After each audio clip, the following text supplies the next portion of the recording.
తర్వాత హారిక మన ముందరికి వస్తుంది. Please welcome her.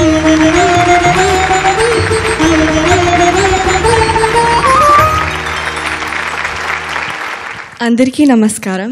హారిక ఎంపిక చేసుకున్న పాట రచన రాజశ్రీ, సంగీతం ఇళయరాజా, గానం జానక్ గారు, బృందం అంజలి సినిమా నుంచి చందమామ రాత్రి వేళ ఏం చేస్తుందో చూద్దాం.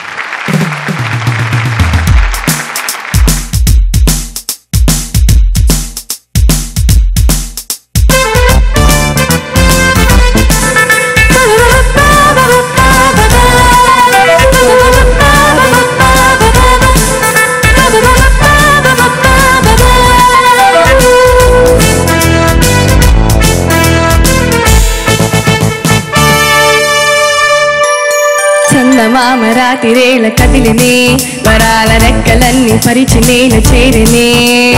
చందమామ రాతిరేళ కదిలినే, వరాల రెక్కలన్నీ పరిచి నేల చేరినే.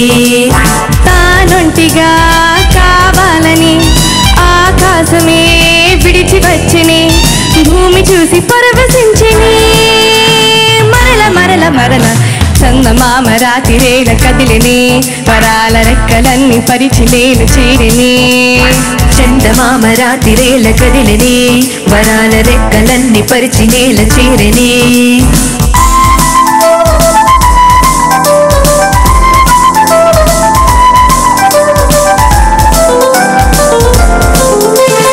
రెండెలల్లి వీధి వీధి వెలుగుతున్న దీపములను చందమామ తాకి చూసినే. వెయ్యి వెయ్యి మెరుపులన్నీ ఒకటి చేరి మెరిసినంచు మనసులోన తాను తలిచినే.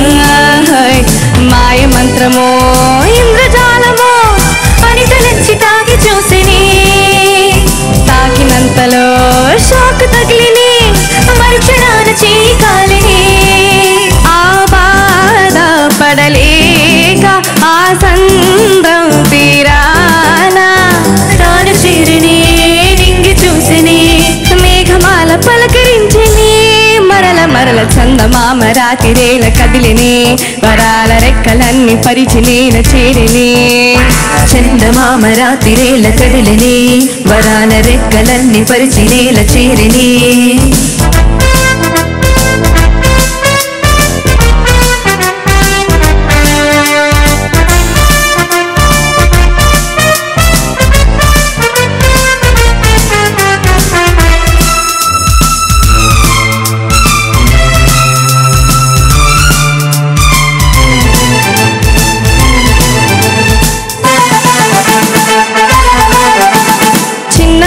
పెద్ద ముళ్ళు ఒకే చోట చేరుకోగా పన్నెండు గంటలాయనే. పాత ఏడు పోయినంటూ కొత్త ఏడు వచ్చినంటూ ఊరిలోన సందడాయనే. రాగమంతటా వెళ్ళి విరిసినే, శోకమంత తరలిపోయనే. ఈ భూమియే ఈ వేళలో స్వర్గమల్లి మారిపోయనే. నెలవంక జత కోసం ఒక మేఘం బరి చేరి అల్లాడినే, పోరాడినే. నా వెంట రాన్నది. మరల మరల చందమామ రాతిరేళ కదిలినే, వరాల రెక్కలన్నీ పరిచి నేల చేరినే. చందమామ రాతిరేళ కదిలినే, వరాల రెక్కలన్నీ పరిచి నేల చేరినే. తానొంటిగా కావాలని ఆకాశమే విడిచి వచ్చినే, భూమి చూసి పరవశించినే. మరల మరల మరల చందమామ రాతిరేళ కదిలినే, వరాల రెక్కలన్నీ పరిచి నేల చేరినే. చందమామ రాతిరేళ కదిలినే, వరాల రెక్కలన్నీ పరిచి నేల చేరినే. ధన్యవాదాలు. మొదటి పల్లవి వరకు శృతి కొంచెం వెంట్రుక వాసి నీ పాటకి ఇన్స్ట్రుమెంట్స్కి ఒక తేడా ఉందని అనిపించింది. చరణం నుంచి శృతి గాడిలో పడిందేమో అనిపించింది అంతే. అదే అనంత శ్రీరామ గారు చెప్పినట్టు శృతి మొత్తం మీద కొంచెం తక్కువగా పలుకుతున్నది. దానికి సాధన తంబురాతో తంబురా పెట్టుకొని సాధన బాగా చేయాలి.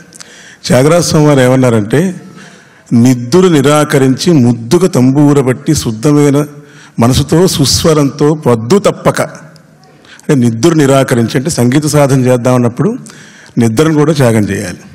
ముద్దుకు తంబూర బట్టి అంటే ఇష్టంతో తంబూర పెట్టుకొని శుద్ధమైన మనసుతో సుస్వరంతో పద్దు తప్పక అంటే రోజు చేయాలని.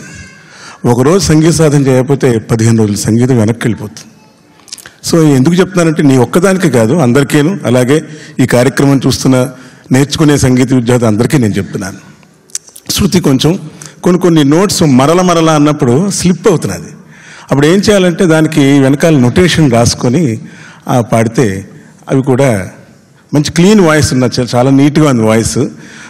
ఇలాంటివి కిటికలు నువ్వు తీసుకుంటే ఇంకా బాగా పాట బాగుంటుంది. ఏమ్మా? All the best. Me attitude చాలా బాగుంది. అది చెప్పింది నవ్వుతూ సిన్సియర్గా స్వీకరించడం అనేటటువంటిది కూడా గొప్ప విశేషం. ఈ పాట అంత సులభం కాదు పాడడం. చాలా కష్టమైన పాట. ఎందుకంటే ఎన్ని రకాల వ్యవహారాలు పెట్టేశాడు ఇందులో పాటలో.